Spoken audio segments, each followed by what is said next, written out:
Gondal market yard ફળના ભાવ તારીખ 28/4/2025।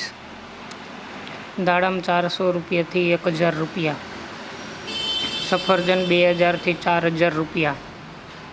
ચીકુ 200થી 500 રૂપિયા,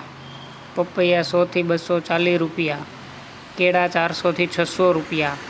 સંતરા 1600થી 1800 રૂપિયા, તરબૂચ 100થી 240 રૂપિયા, કમલમ 1800થી 2800 રૂપિયા, ગુલાબ 3200થી 3400 રૂપિયા, બદામ કેરી 500થી 1000 રૂપિયા, હાફૂસ કેરી 2000થી 3000 રૂપિયા, રાજાપુરી કેરી 900થી 1000 રૂપિયા,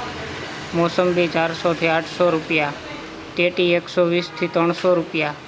દ્રાક્ષ 900થી 1600 રૂપિયા અને કેસર કેરી 1000 રૂપિયાથી 2900 રૂપિયા।